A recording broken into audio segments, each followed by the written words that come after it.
Do you know the reason why some leaders succeed and others struggle to survive? Do you know why some leaders flourish and other leaders flounder? I do, and I want to share what I've found with you. My name is Matt Adair. I am the lead pastor of Christ Community Church here in Athens, Georgia, and I am the co-host of the Five Factors podcast. And this is a brand new workshop we've created called How Leaders Thrive. And I love talking about leadership. I love talking to leaders because it is such an unbelievably brave and courageous thing that people do. Ordinary people like you and me who take the initiative to help a group of people reach a common goal. That's leadership, and it happens all the time, and it happens all over the place in our churches. And anybody who leads, anybody who attempts to lead is doing an unbelievably courageous thing. But one of the things that happens to us as leaders is that we walk into a brand new day, and the brand new day is brand new. We've never been here before. We've never experienced the exact same situation and scenario that we face day in and day out. And that's part of what creates the challenge of leadership. There's complexity that's involved. There are surprises. There are interruptions. There is rarely a day that goes as we plan. And so what that creates for a lot of leaders is a lot of internal tension and struggle. And so what I find in working with a lot of leaders, I've had the opportunity to coach hundreds of leaders over the past several years. And there are some common things that I find that exist in most leaders inside churches and ministries. We struggle to get off the mat. That it is not uncommon for us to have moments, days, or seasons where it's really hard for us to get out of the bed in the morning and get going. We really do struggle to find the endurance that we need to make it through the day. A lot of us are popped up on caffeine and sugar, and we can't make it through the day without some type of artificial help. We struggle in our relationships because even when we're physically there, we're not always fully there. Our relationships with God often begin to get on autopilot, and we lose the hope that we once had in the God who is and the God who has done all that we need to have hope in this world. And quite honestly, I see a lot of leaders who have lost their ambition or have created ambition that is different than what we should have as Christian leaders who exist for the glory of God. So what I find when I work with leaders is that it's not uncommon for leaders to look at the situation in front of them and wondering, am I doing this right? They look at themselves as leaders and wonder, am I doing this right as leaders? And they look around, and there are plenty of books and plenty of podcasts and plenty of conferences and all kinds of resources, so many it's almost overwhelming. And they wonder if they're doing this well and they're doing it right. And so what I want to do in this first video is that I want to basically tell you and show you exactly what you need to be doing right now and where you need to be focusing your attention if you want to succeed, if you want to lead well for a long time. Now, one of the things that I need to let you know is that when I look around the leadership landscape in the church, there are some unbelievably helpful resources that are out there. I think it's great that we're talking about discipleship pathways and leadership pipelines and how to improve our preaching. I work with leaders a lot on those things. But here's what I've come to believe when I look at the scriptures, when I read through history, and when I look at the situation we find ourselves in, is that for all of our attention on what we should be doing as leaders, and even as we have this bedrock foundation underneath us about why we lead, which is ultimately for every single Christian leader the glory of God, we aren't doing a good job focusing our attention in the right place. We aren't struggling enough with where we should be spending our time and attention and energy. So you need to know where I'm coming from. That my co-host on the podcast and the co-founder of Five Factors of Leadership, Tal Prince, he and I have been working for a while now on trying to pay attention to where leaders need to be focusing in order to thrive. We really do believe that the best leaders are healthy leaders, and we believe that healthy leaders invest their time and energy in the right things. Specifically, what we have found when we have done the academic research, the scientific research, when we've looked at our own stories and the stories of leaders that we've had the opportunity to work with, what we have found is that the best leaders, the leaders who really become the best versions of themselves and lead from that posture and position for the longest period of time, these are men and women who have invested time, energy, and effort in their own personal health.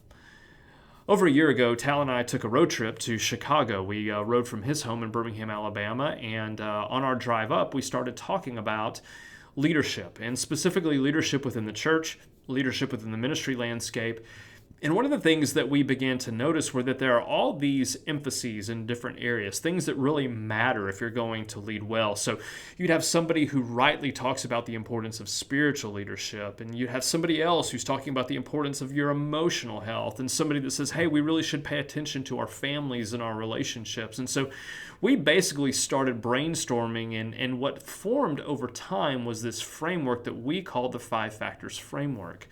And so one of the things that I would love to do is to walk you through that framework, because I really do believe that this is the secret to success. I really do believe that this is what separates great leaders from leaders who don't get where they want to go. This is not about your talent. This is not about your wiring. This is simply about you learning to be human. Because we really do believe that the best leaders are good humans, the best humans, healthy humans. And that's really what we want to help you with. If you'll go to 5factors.net/overview, you can just pause this video right now, go to 5factors.net/overview. I want to walk you through the 5 factors of healthy leadership. If you want to take notes, you can do that too, and I would encourage you to do that because there's a lot to cover, and my goal is simple. I want to just clarify where you need to be spending your time and energy and focus. You've got to be able to create space to develop and maintain your own health. So here's what we mean. When we look at what it takes for you to thrive as a leader, what it takes for you to live in a way that is healthy, we think that there are 5 factors of healthy leadership. The first is your mental health. This is the realm of decision making and emotional intelligence. This is where we learn what it takes to be self-aware, what it means to be empathetic towards the people that we work with. And so you know that you're struggling in this area when you really have a hard time bouncing back from the difficulties in life and leadership. We really believe that mentally healthy leaders are resilient. We also believe that healthy leaders are healthy physically, that this is where we talk about what it means for us to eat well and sleep well and move well. And so this is the world of nutrition and exercise, the importance of the quality of our sleep. And you know that you're not healthy when you're having a hard time making it through the day. If you really are having to survive on caffeine, if you're having to survive on sugar, if you are having a hard time making it through an ordinary day without artificial outside external help, then you don't have the endurance that you need to be able to make the most out of your day and to make the most out of the work that God has given you.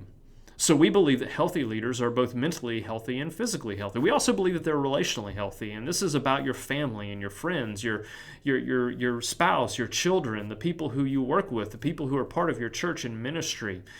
And for us, the tell for us to be able to see whether or not somebody's healthy relationally is their relational presence. And this is about both quantity and quality. What kind of time do you spend with the people who matter most to you? And when you're there around them, are you simply there physically, or are you also there fully? Do they have your full attention? And we find a lot of leaders struggle with this because there's always work to do. There's always something going on. And particularly those of us who care about people, sometimes we struggle to care for the people that are around us because we have so many people to care for in our church and our ministry. But if you're going to thrive, you need to be relationally healthy. You also need to be healthy spiritually. And this is where we really pay attention to not only the spiritual disciplines of reading and meditating on the scriptures and prayer and taking Sabbath, but we really want to dig into and see, do we still retain hope in the God who was and is to come? In the work of God that has begun, the work of God that He has promised to finish, do we have hope in God, or has God become a distant theory, an idea, somebody that we still talk about but we rarely talk to? We find that it is absolutely critical and vital. Indeed, this might be the foundation for healthy leadership, and to make sure that we are not just mentally, physically, and relationally healthy, but spiritually healthy as well. And then the 5th of our 5 factors is our vocational health. There should be a robust ambition for the glory of God. We should want to do our work in our jobs, in the avocations that we have, and everything that we put our hand to. We should care primarily about making the real Jesus impossible to ignore. And so what we find in leaders, as you think about your own job and how you're wired and who God's made you to be, as we think about leadership development, as we think about important aspects of the work that we do, then we really do want to come back and say, do we continue to retain our ambition through the ups and the downs and the ins and the outs of vocational ministry. And so those 5 factors, your mental health, your physical health, your relational, spiritual, and vocational health, that is the framework for you to maintain after you've developed a very real sense of health. Again, we really believe that healthy leaders are the best leaders, that if you invest in your health, you are going to give yourself the best opportunity to thrive as a leader. You're going to give yourself the best opportunity to lead well for a long time. Now, here's what I'd like for you to do is we've gone through those 5 factors, and if you went to 5factors.net/overview and downloaded our free overview, then I want to encourage you to do something at the end of this first video. I want to encourage you to take a look at those 5 factors and to ask yourself, which one of these do I need to work on this month? Which one is a pain point for you? Maybe it's an area that you know that you need to develop in, that you need to pay attention to, that is not an area of your life that is healthy as it should be. It's all I want you to do in this video. I want you to just take a minute and to give yourself permission to identify one part of your life that is going to make a significant difference in your leadership. And here's what I'd love for you to do. I'd love for you to add a comment below this video and to let me know which of these 5 factors you are going to be investing in this month. Which of these areas of health would make the biggest difference in your life? And if it changes your life, it'll change your leadership. I'd love to hear that. I'd love to know what you're going to work on this next month. And what we're going to do in future videos is to be able to help you take steps from here to be able to actually invest in that particular area. I'll go ahead and tell you in the second video, we're going to be solving a problem that comes up very quickly when I work with leaders. Once we identify a particular area that you need to work on, the question becomes, well, how am I going to do that? My schedule's already full. So in the second video, what we're going to do is we're going to figure out what it takes for you to multiply your time. You can't manage time, it's not possible, but you can multiply it, and we're going to show you how in the next video. Hey, look, this is the thing that I want to get across to you more than anything else. There are so many resources out there on leadership, and I love them. And I know so many of the men and women who write the books and record the podcast and create the resources that help you lead.